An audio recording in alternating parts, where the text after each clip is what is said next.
AIDS brings a response Fight from the against government. AIDS, the disease which claims life. Welcome to AIDS The Lost Voices with me, William Hampson, bringing you the deeply moving and heartfelt diary of Yorkshire's own Simon Daniels. Diagnosed with AIDS in 1993, Simon's personal reflections were a regular feature in Hull's Daily Mail newspaper, offering an unfiltered glimpse into his experiences of fear, hope and resilience. Digits ready? Let's go. Simon Daniels was a gay man from Hull in East Yorkshire who was diagnosed with HIV/AIDS on the 5th of October 1993 at the young age of 32. Over the course of his life, Simon played a significant role in HIV/AIDS activism, including serving as chairman of AIDS Action in Hull and as director of the national support group Body Positive East Riding. Under the pseudonym John, Simon began writing a weekly diary column in 1995 titled Positively Speaking for Hull's Daily Mail newspaper. Through this platform, Simon sought to illuminate the realities of living with HIV/AIDS, offering a candid, personal perspective at a time when stigma and misunderstanding were widespread. Born in Hull on the 28th of June 1961, alongside his twin brother Mark, Simon's diary was pioneering for a local newspaper such as the Hull Daily Mail to so courageously give a platform to someone living with AIDS. At a time when stigma and fear dominated public discourse, the decision to publish Simon's personal experiences was both bold and unprecedented for a local newspaper in England, offering a raw, honest insight that challenged prevailing misconceptions. Simon's diary, now preserved in the depths of the newspaper archives, remains a powerful testament to Simon's enduring legacy in the fight against HIV/AIDS. Not only did Simon bravely battle the disease himself, but also campaigned tirelessly for greater understanding and acceptance, issues as pressing today as they were in the 1990s. On the 20th of June 1995, Hull's Daily Mail make the announcement under the headline, Positively Speaking, the Diary of a Hull AIDS Patient, where they report.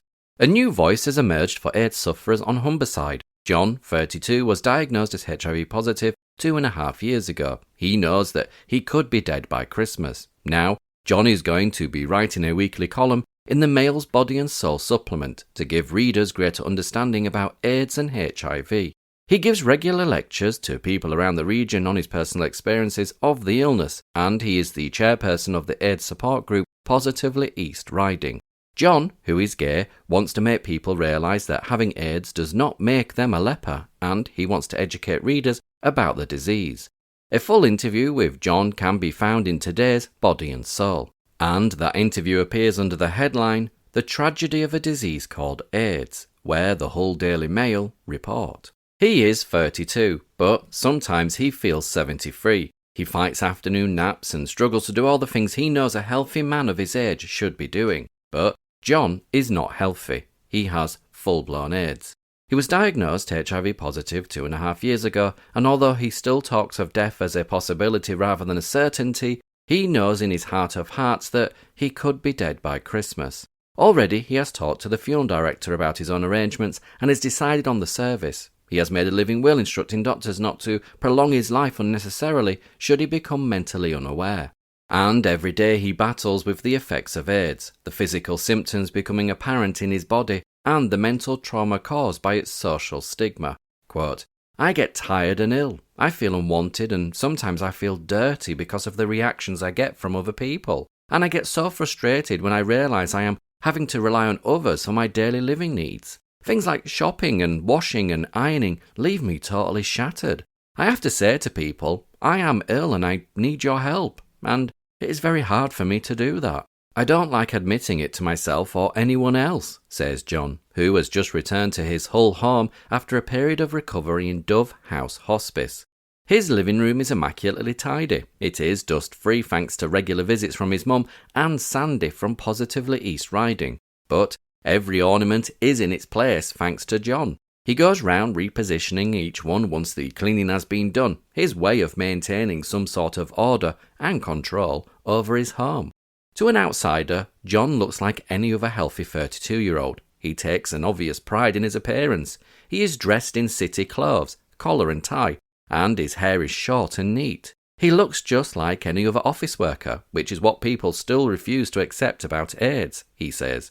It can, and does, happen to anyone. You cannot tell who has it and who does not.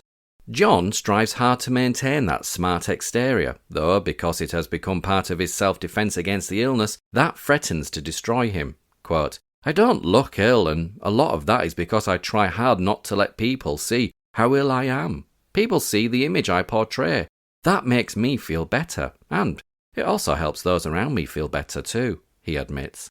Sometimes, though, he feels so weak he cannot even get out of bed. He recently discovered he may have cancer of the lymph glands. He does not slow down the pace, though. He keeps himself active by being chairperson of the group Positively East Riding, and after taking a course in journalism, he now writes for a handful of newsletters. He has also become a voice for AIDS sufferers. John gives lectures on his personal experiences of the illness to groups everywhere. It takes up a massive amount of energy, a reserve John has in short supply, but he has his reasons for pushing himself to the limits. Quote, I want to get across to people that having HIV and AIDS doesn't mean you should feel like a leper, even though there are people who will try to make you feel that way. For the first year after diagnosis, I thought, God, I'm going to die. If I caught a cold, I thought it was the beginning of the end, but my philosophy changed after I went to a week-long conference of body-conscious groups. I lived with other sufferers and they made me realise I could start to live with the virus in a very positive way. I'm not ashamed that I'm HIV positive and I'm not afraid of dying. And I want to tell people that this illness doesn't just exist in textbooks, it exists in their city. I want them to use me to find out what it is all about, he says. This is so important to him because in the midst of his sickness and emotional distress, John is having to do battle with another invisible enemy, ignorance. It comes from all corners. He has been spat at in nightclubs. The last doctor he saw donned a gown, mask and gloves when she realised she was dealing with an AIDS patient. Quote, that hurt. She was a health professional. She was supposed to be helping me, and she more than most was supposed to understand about the ways HIV and AIDS can be contracted. She was actually more of a risk to my health because my immune system is so shot. I really don't think we have come much further than the early prejudices of the early 80s. Many people still think of AIDS as a gay disease, but more new cases are now being found in women, and they assume that somebody who catches it must have been promiscuous. I'm gay and I practiced safe sex for many years, but like many people, once or twice I had too much to drink and didn't take precautions. It was probably during one of those times when I caught HIV. If I was dying of cancer, I wouldn't have to put up with the hatred, bigotry and discrimination I face today. Thankfully, there are people like Sandy who are genuinely concerned. Volunteers like her are usually people who have lost someone through bereavement or have HIV themselves. They have an empathy with people who are being ostracised while having their bodily functions slowly taken away from them.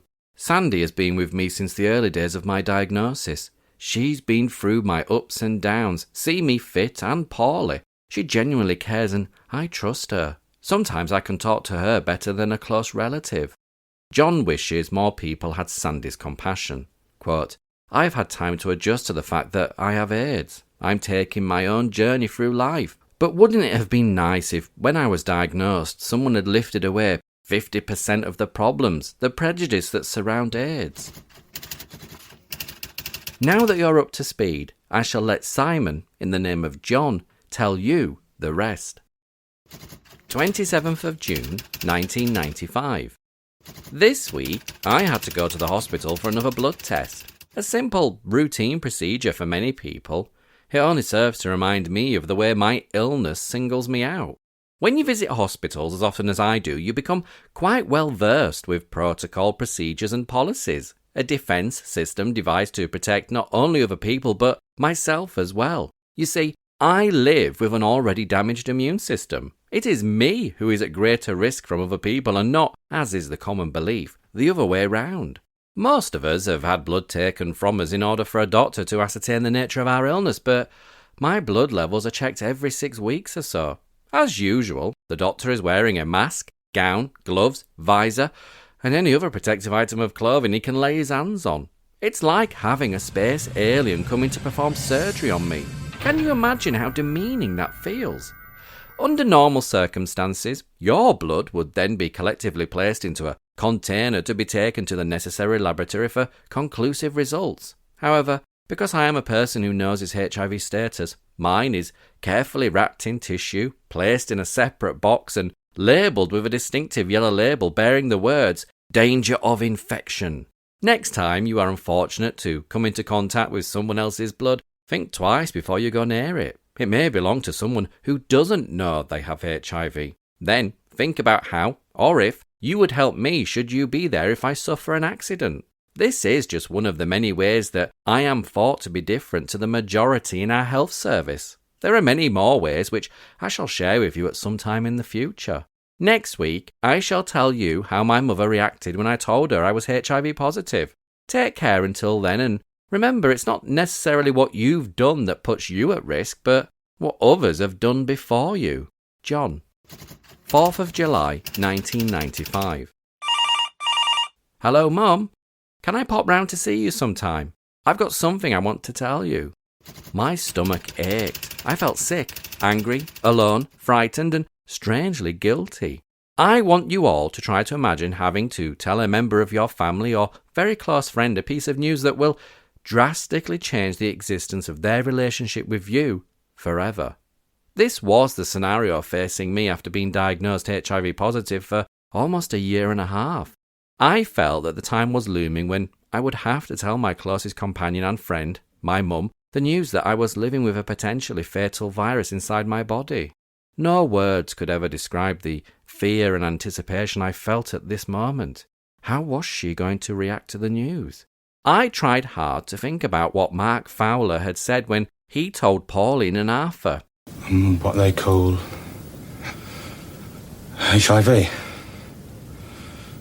HIV? Yeah, HIV. What are you saying? I mean, what does that mean, HIV? Just that. I'm HIV. Well, did you know about this? HIV positive. Yeah.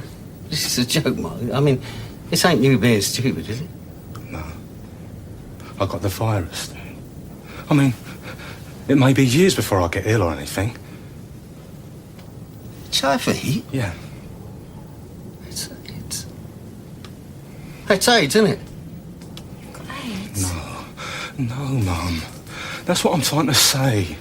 It's not... Either you've got AIDS or you haven't. No, that's not it, Dad. I've got the virus. Look at me. I'm not ill or nothing, am I? I'm fine. It's just that one day I might get ill. And I thought you ought to know. You've got AIDS? Oh my God, Mark. Yes, I'm sorry. I do watch EastEnders. Then I recalled how Arthur had become angry and rejected his son. Thankfully, I came to my senses and realised that the series had not covered this storyline particularly well, and I decided not to follow his example. After the initial tears and fears, which were only to be expected, Mum and I decided that the only way we could deal with my illness was to be as honest as possible with each other. That way, we felt we could share the ups and downs that would inevitably follow. I have talked about this particular issue with many friends since, and we have come to a common conclusion. We asked ourselves why we always tend to think that some issues should not be discussed with our parents. The answer, purely and simply, we realised is because we try so hard to protect these amazing people. What we should be doing is giving them more credit than we often do. I would like to take this opportunity to say, thanks, Mum, for your continued love and support. Next week, I'll tell you about my dentist nightmare story. Oh, cheers, John. 11th of July, 1995. I would like to think I am not alone in my phobia regarding visits to the dentist. However, last week, I needed treatment due to a most unwelcome abscess that had formed on my lower gum, yet another sign that my immune system is failing. I never got near the awesome chair. Not surprising though, HIV-positive people do have problems when it comes to finding a suitably qualified dental surgeon who will treat them. Legally, I don't have to tell the dentist my status because he or she should treat me the same as everyone else. However, I have always tried to be honest with health workers, and this has inevitably not always worked in my favour. The dentist I knew would treat a positive person was, unfortunately, not taking any more patients. but the surgery did recommend another practice that might. After an initial discussion with this new practice, in which I let them know the full story as to why I had contacted them, they agreed they would see me and said they would contact me with an appointment later in the day. I began to think that things were not actually as bad as I was making them out to be. The only problem I would have now would be the wait and the seemingly obligatory nerves that always seemed to prevail prior to a visit. I was contacted soon after and told that my appointment was 11:30 that night. Now, why should I have to wait until this unearthly hour to be seen? The dentist would say that they wanted to clean the surgery before I entered in order to prevent me contracting any germs. I, however, would say that this is blatant discrimination. No one else would ever go to the dentist at that time. I was in pain, frightened, and expected to stay awake until that hour to receive some treatment.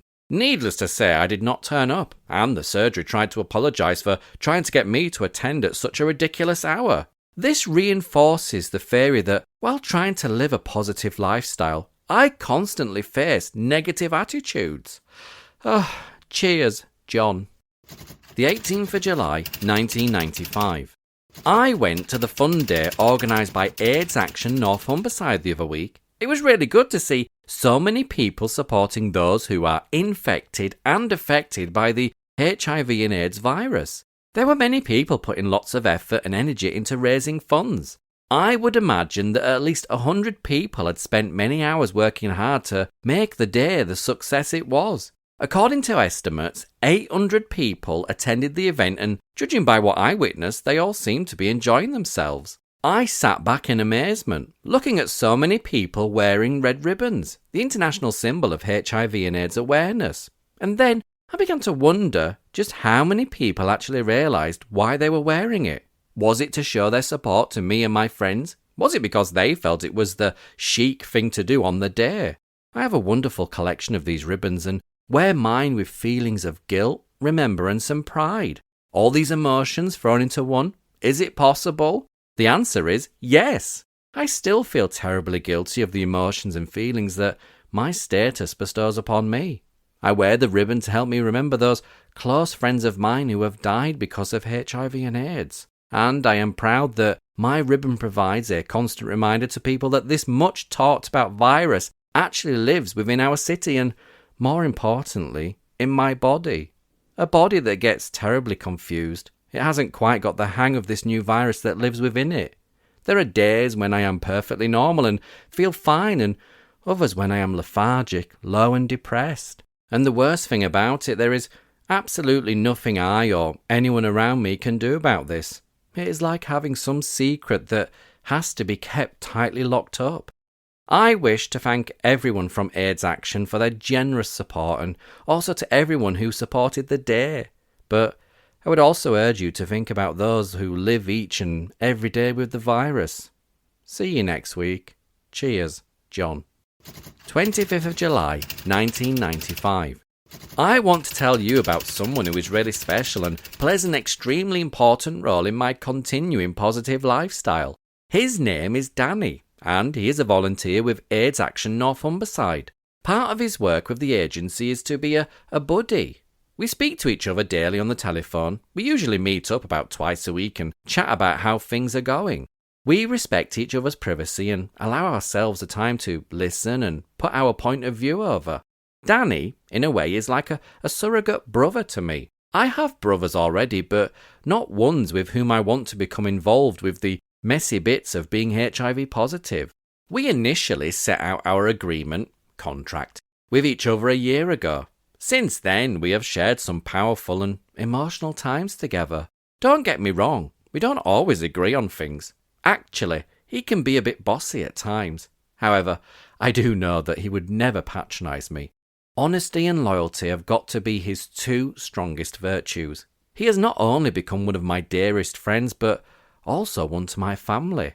They too can talk to him about their concerns regarding my health, etc., and know they will get an unbiased but truthful answer. I would like to believe that practically anybody could become a buddy. You have to be willing to share and commit yourself to a positive person. However, not everyone could do this. A buddy has to be prepared for the worst. Danny knows that I will get ill. He has to be strong and supportive and not allow his personal feelings to interfere with my wishes. He continues to give, regardless of the fact that I am selfish, moody, and irrational. And that's on a good day.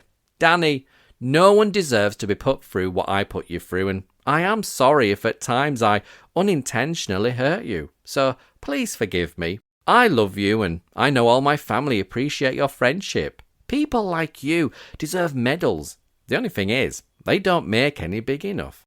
Not everyone, however, can cope with my status like Danny, and next week I shall tell you an amusing story of how Ian coped when I told him. Cheers, John. 1st of August, 1995. Ian and I had known each other for about 3 years and met each week for lunch to sort out the problems in the world. We usually sit and allow the hour to pass so quickly we'd even forget to actually ask how each of us were. I remember sitting in our favourite restaurant and trying to work out how best to tell him my news. In the end, all the preparation was, as usual, blown out of the window. I just blurted it out. I'm HIV positive. I was not really sure what he'd say or do and had not given any thought as to what his reaction might be. I just trusted him so much and needed to tell someone my news. Initially, I think like most people, he was saddened by this. And then a reaction I have seen so many times surfaced. He thought that I would be dead within a year. Well, sorry Ian, I fooled you and will continue to do so. He promptly, and without warning, started to discuss what he would like to eat at my funeral tea. He asked if I would make provision for corned beef sandwiches with lashings of tomato ketchup and Branston pickle to be made available. Realising he may be upsetting me, he suggested it would be better if he made these himself and kept them in his freezer until they were needed. This quickly became a secret code. If you were in the know about my status, you had joined the corned beef sandwich club. Ian and I still chuckle about this incident, and I often worry when I visit him. In case I see too many tins of corned beef in the fridge, could he know something that I don't? One of the reasons I have told you this story is to warn local supermarkets. If you see a sudden rush on sales of this product, let me know. I shall have to prepare myself for my imminent death. And a word of warning to the caterers. Remember, he wants all the trimmings too. Cheers, John. 8th of August, 1995. Something really scary happened to me last week, and to be honest with you, I'm still not sure how to deal with the situation. A friend and I were discussing the advantages of writing this weekly column. My colleague is intelligent, informed and sensitive and reassured me when we discussed my recent health problems. However, I sensed that something was bothering him, so I began to question him further. No matter how much we talked and how deep and meaningful the conversation became, I knew that things were not right. After much consideration and without any malice intended on his part, he finally admitted to me, "I'm frightened you may kill me." Suddenly I realised that no matter how often I try to reinforce positive attitudes and lifestyles, the real issue is that people still feel threatened by the superstition surrounding the AIDS virus. Safe sex, protection, care and conversation can never take away the fact that people continue to feel threatened by this invisible virus. Initially, as in most situations that arise when I'm talking about HIV/AIDS to someone, I handled the situation as if I were in the third party. It is easier to pretend that I am talking about someone else and therefore remove myself from the situation. This helps me distance myself from the reality, but I have still not managed to deal in a satisfactory manner with this complex issue. Had we been talking about some other terminal illness that affects so many in society, would the same question have been asked? Would I have been faced with this moralistic fear? I need time, space and support to come to terms with my friend's fear. Someday I may be able to write in greater detail about this reality of this simple but powerful statement. Until then I shall continue to face each new day with my tried, tested and positive formula. I wonder, how would you have felt had you been in my shoes? Cheers, John. 15th of August, 1995. I was called to the hospital last week. My nurse, Adam, took me into a quiet room and said that he wanted to have a chat with me. We discussed various medical issues at great length. Adam is always so good at putting my erratic and racing mind at rest. There are many times when, if someone told me that I had a cold, I could mentally turn it into a bout of pneumocystis carinii pneumonia. This is a dangerous pneumonia that affects people with HIV. Anyhow, he asked whether or not I should look at revising my living will. This is a written statement that allows me to state my wishes regarding medical treatment at the end of my life. It means that medical staff and others around me will know my wishes should I become unable to communicate them directly. I made my first will just over 1 year ago, when I was concerned that the virus would, as in many cases I have witnessed, take its wrath on my brain cells before it took its toll on my life. And believe me when I say, I really do want to make sure that my exit from this life will be as painless as possible. I suppose really that anyone can make a living will. I first found out about it via the Terence Higgins Trust, a national HIV/AIDS organisation.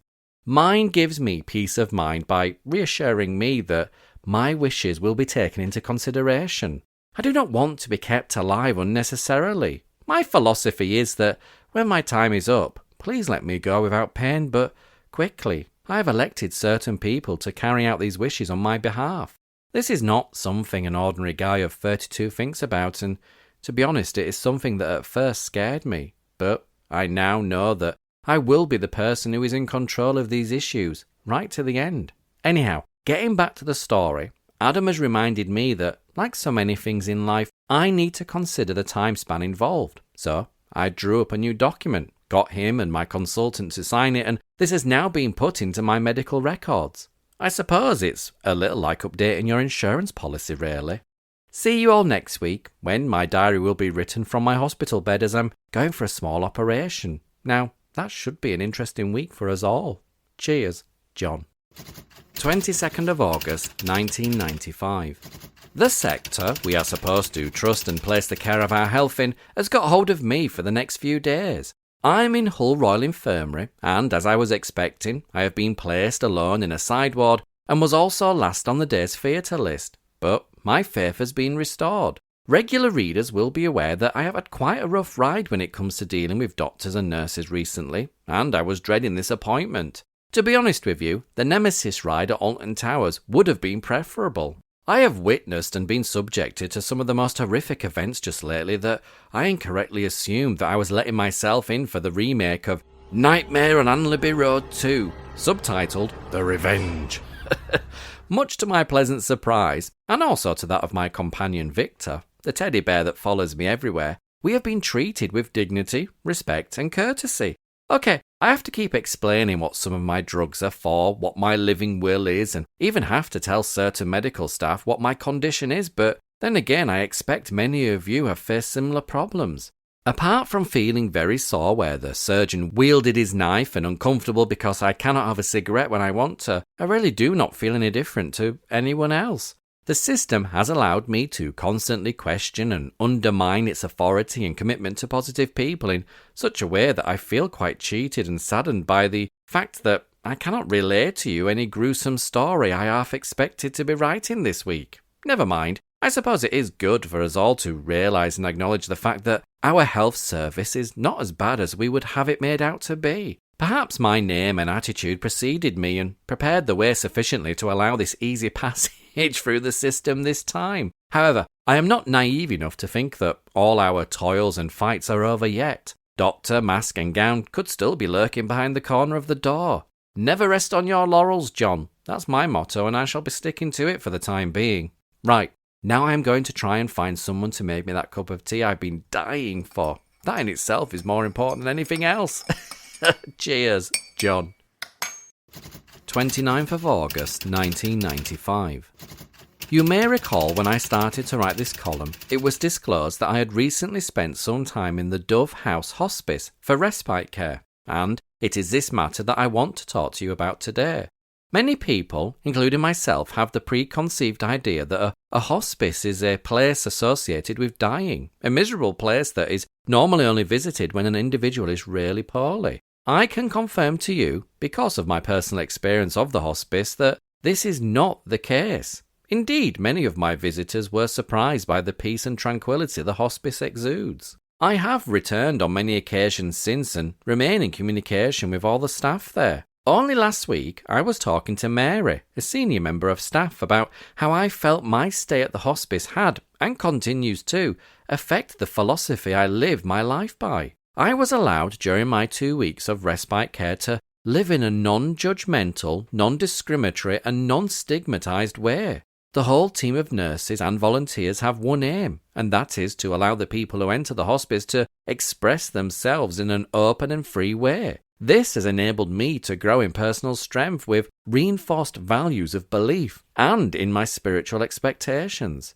I feel it is important to be allowed to express yourself in a way that is not going to be judgmental to others. I have learned that it is all right to cry if you want to, and that I can say to people that I am frightened about dying and they will listen and offer support. A definition of the word respite in the dictionary tells us that it is a delay permitted before an obligation must be discharged or penalty suffered. And I sincerely believe that is just what Dove House Hospice has allowed me to do.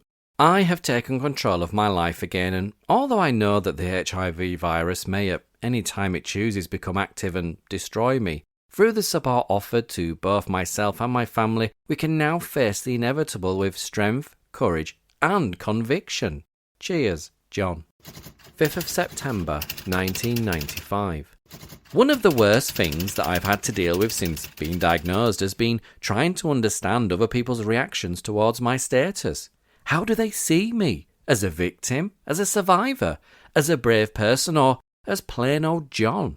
I have learned to cope with rejection, and I can acknowledge why it is that people sometimes feel sorry for me, but the hardest thing has been coming to terms with the effects my illness has had on the younger members of my family. Just how do my nieces and nephews see their uncle and godfather?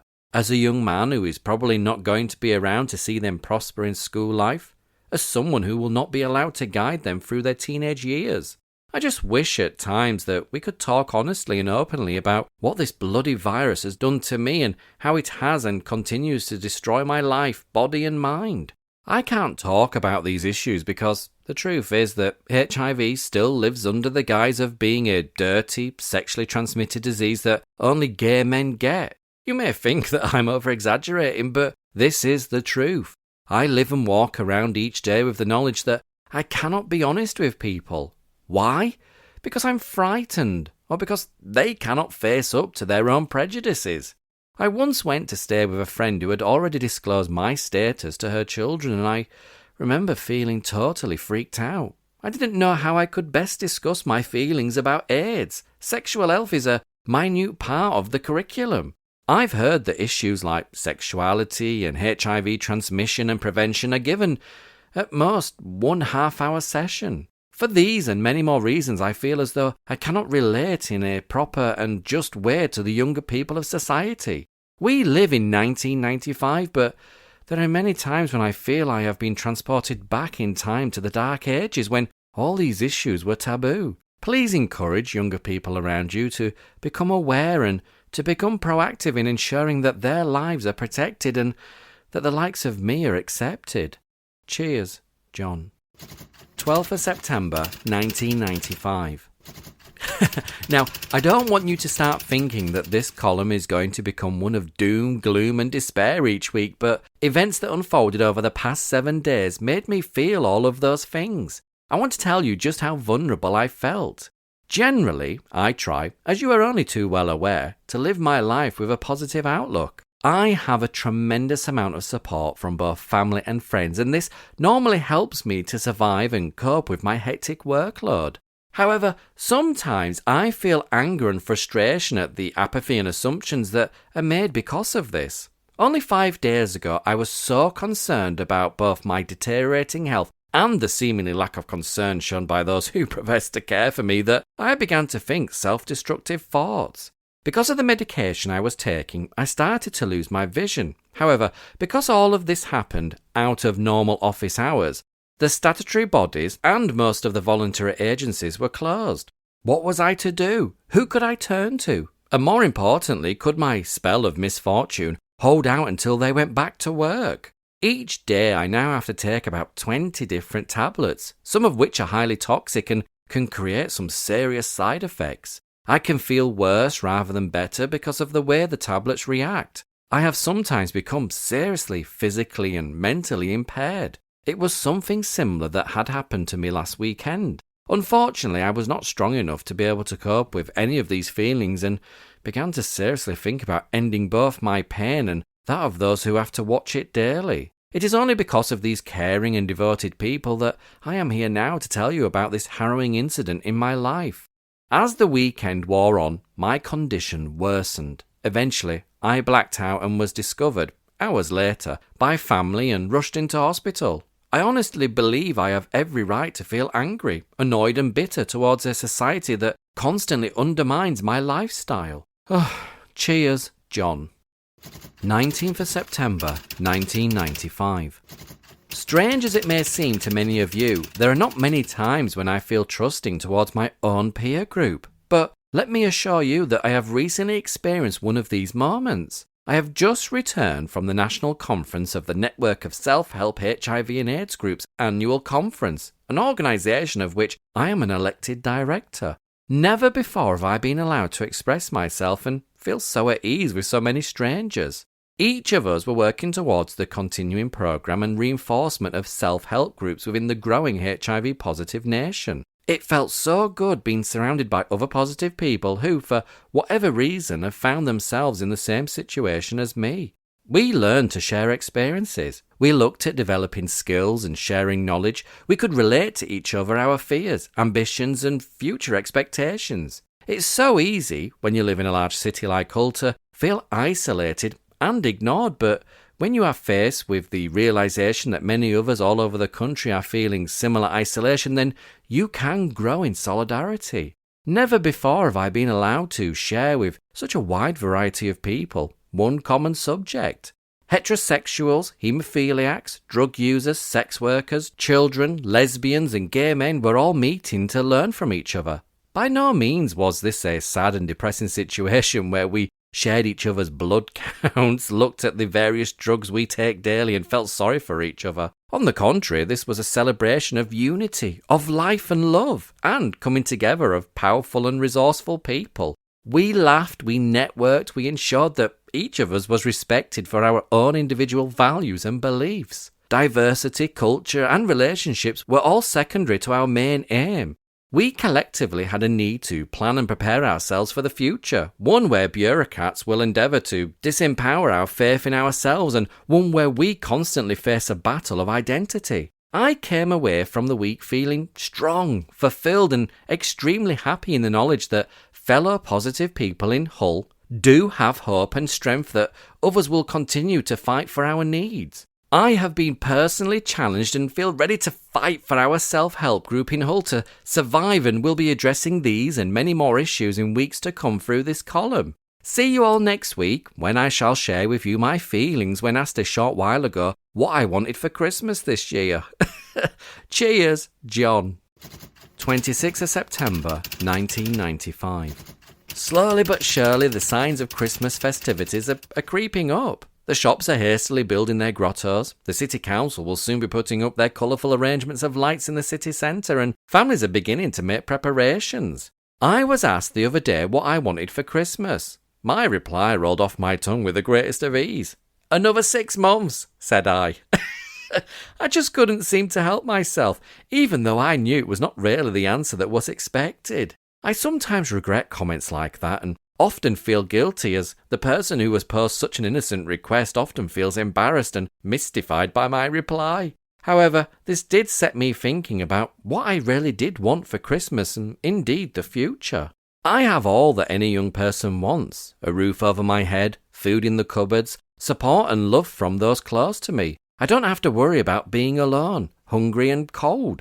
I like my lifestyle. I like the challenge of facing each new day with determination. So, what do I want? To stop feeling so selfish, to stop moaning so much about my situation, to stop the HIV virus spreading at such an alarming rate, to stop my friends and colleagues dying of age-related illnesses, to stop educating others in the health service about positive imagery.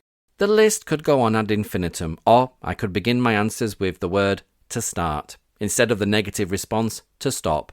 to start hoping that a cure will be found soon and enable me to survive many more happy years, to start working towards an all-empowering and enabling society that treats HIV and its sufferers with equality. I can imagine people all over the city frantically rushing around, working hard, paying hard-earned cash for the gifts they want to give. What should I be asking for? What do you think should be top of my list? Next week, I'm celebrating a very special anniversary and I want you to join the party too. Until then, if you really wanted to buy me a memorable Christmas present, a Porsche wouldn't go amiss. Cheers, John. 3rd of October, 1995. It's my birthday on Thursday. Yes, I shall be 33 years old.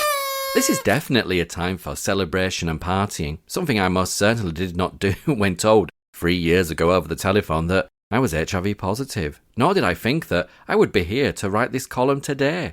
I imagined I would either be dead or extremely poorly and infirm by now. As regular readers will be aware, I have endured many experiences during this time, both happy and sad. It is testimony to both my inner strength and the people who will be celebrating with me on Thursday that my story is becoming one of joy, determination and love.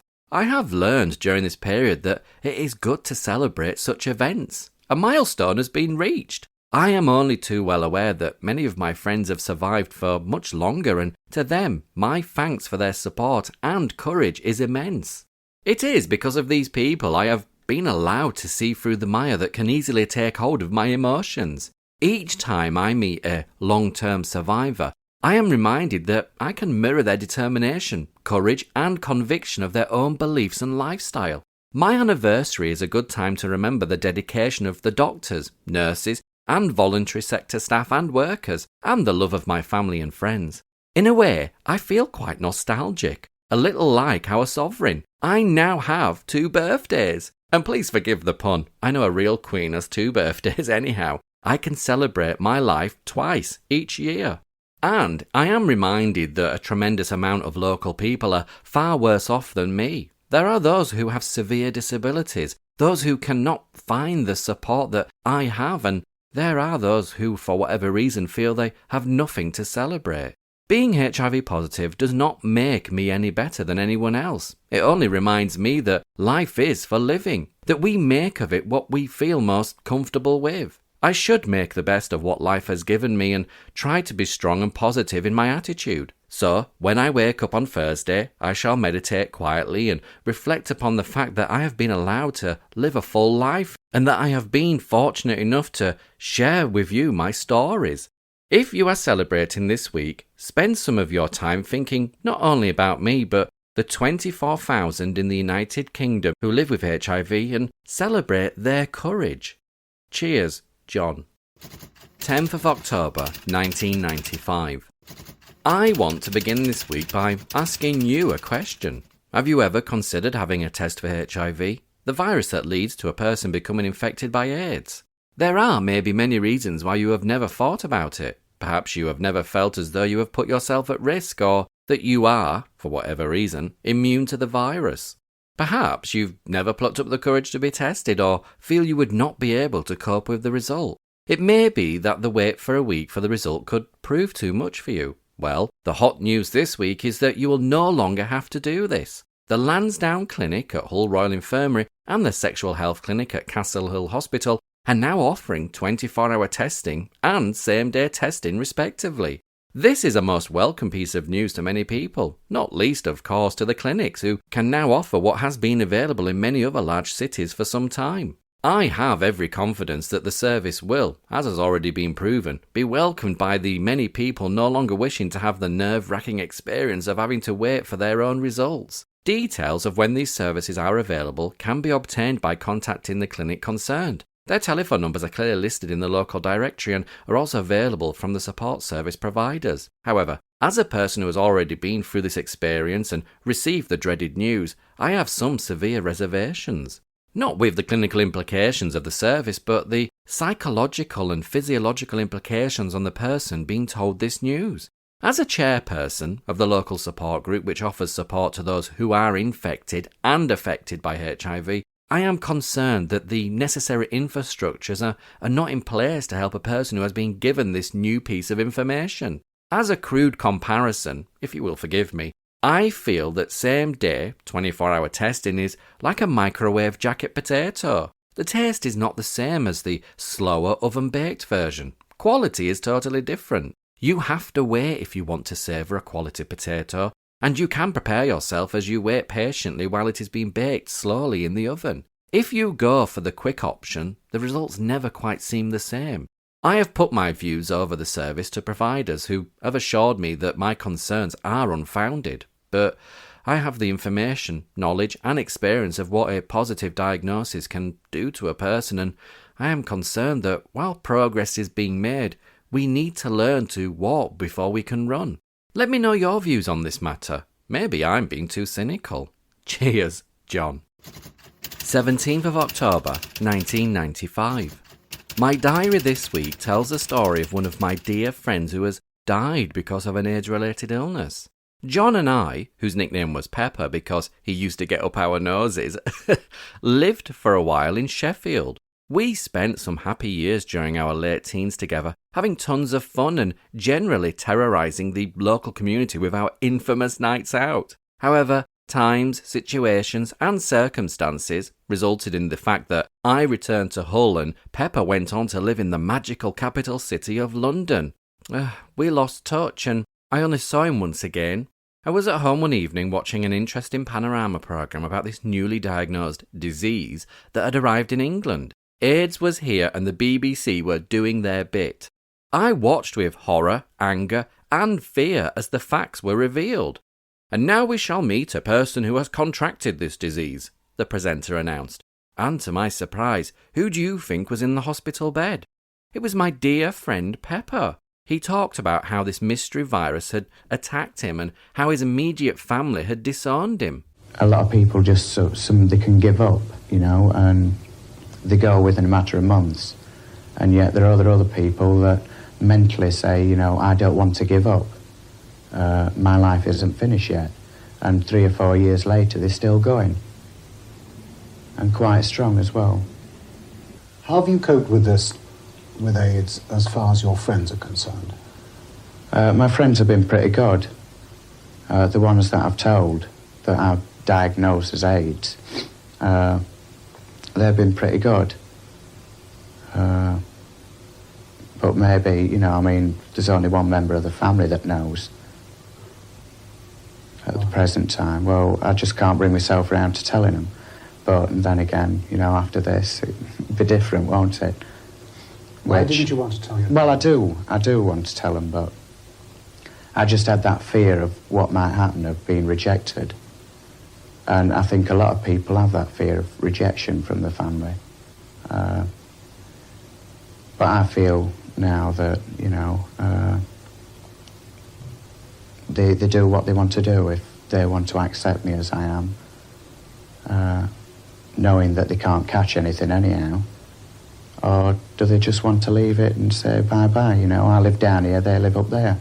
Oh, I was astounded. I couldn't think straight and did not manage to make a note of the hospital he was in. Many attempts to contact the BBC to ascertain this information proved hopeless. The next I heard was a couple of months later. Busy at work one night, I was summoned to the telephone to be told that I had become an uncle. Again! I was ecstatic at the news. Both mother and baby were well. In the same conversation with my mother, she also relayed an earlier conversation with an associate in Sheffield who wanted me to contact him ASAP. The subsequent telephone conversation left me with quite opposite feelings and emotions. The very day my nephew was born was also Pepper's 21st birthday. He woke early in the morning and a nurse had wished him all the very best. However, he went back to sleep and slowly his breathing ceased and he passed away before he'd even opened his birthday cards. This was almost 9 years ago. Little did I realise that the same virus would attack my body too. Pepper was funny, good-looking, a charmer and popular. Did he deserve to die so young? Why should I lose a friend and not be allowed to say goodbye? Why did he die alone on his birthday, and what of his family who never gave themselves the chance to say goodbye. God bless you, Pepper. I remember your courage often. Your untimely death made me realise that AIDS was not just another medical textbook diagnosis that destroys many innocent victims, but is a word that encompasses apathy, ignorance and intolerance. Your life moved me. I hope that I in return can help in some small way to enlightening others. Cheers, John. 24th of October, 1995. I sometimes wonder whether my life will ever be the same again. Just as I get used to something, it changes, and I have to readjust and begin to pick up the pieces. These situations are usually forced upon us, but we somehow learn to cope. I mean, take last week for instance. After what seemed like a lifetime, the nation's favourite soap queen packed her bags and left home. On your own then, love. On my own. A quid says it's the Greek islands, Spain, Tenerife. You'll be a poor man if you start that game. Somewhere where there's sun. Single women, they always go where there's sunshine. Do they find it? Ah, well, can't answer that one, love. Oh, they do, you know. They all find it sooner or later.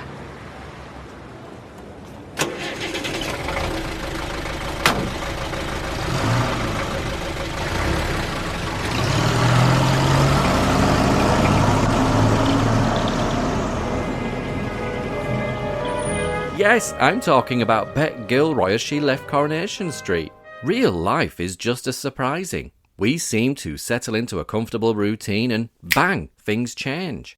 A similar situation has recently happened in my life that resulted in many adjustments being made in order to cope effectively. Stephen was a long-time companion of mine who has supported me through the thick and thin of my illness.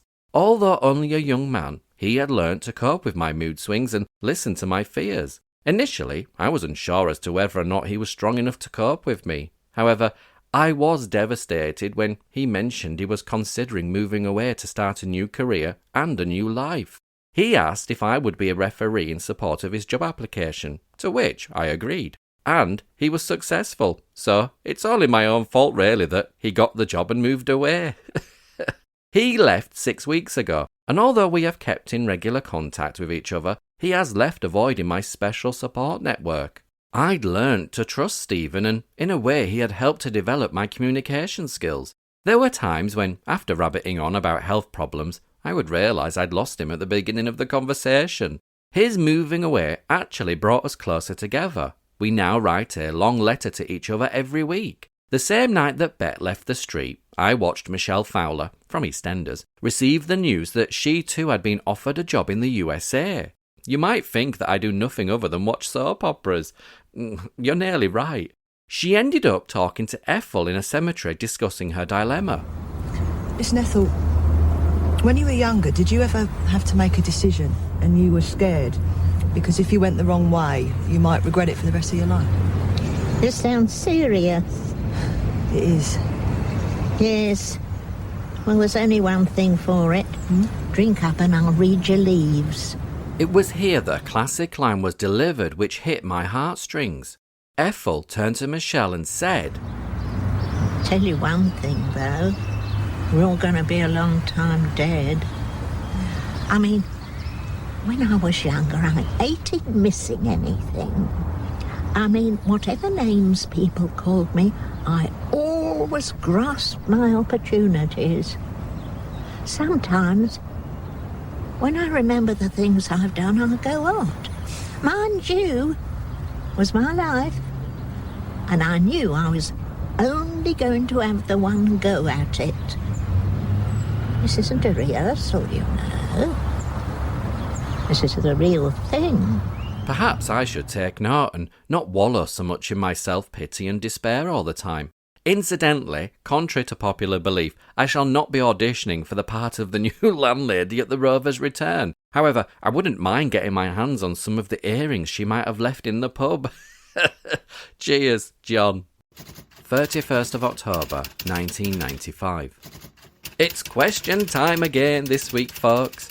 I have been really troubled by this matter for some time and would like to ask you for your views. You see, I have some difficulty in realising the effectiveness of my column in Body and Soul each week. I know that I am giving you a personal insight as to how HIV and AIDS affects my life in general, but as you are aware, I do not use my real name.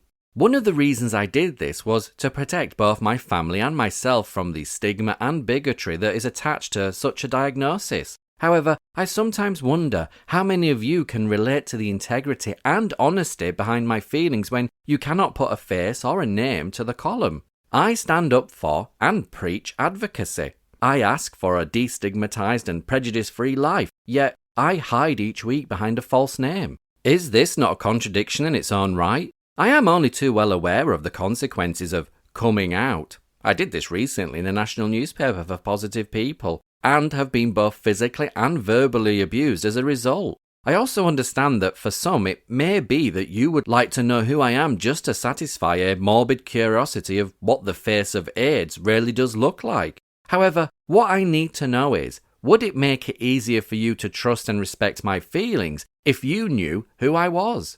Your views would be appreciated, and if you were to write to me, care of Joe Davison at Body and Soul, I may be able to make this decision more easily. World AIDS Day, Friday, December the 1st, is fast approaching, and I would like to have made a firm decision before then. I feel it would be easier for me to get up and speak to the privileged few who do know my real identity and tell them I have the support of the readers of this column too. I would like you to answer this question with honesty and hopefully an understanding of how this could affect my anonymity and that of my close family. Some of them are still not aware of my diagnosis, so therefore the revelation of my identity will be as much a surprise to them as it is to you.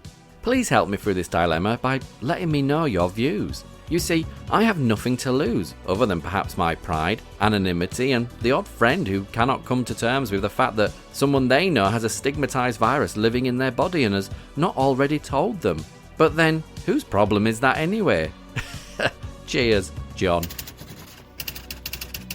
You can also learn more about Simon Daniels and read his diary columns and supporting articles on the Extra T blog. You can find the link in the show notes. If you've enjoyed this episode, then don't forget to like, share and subscribe. Until the next episode, you can find me on Instagram at The Lost Boys of Soho.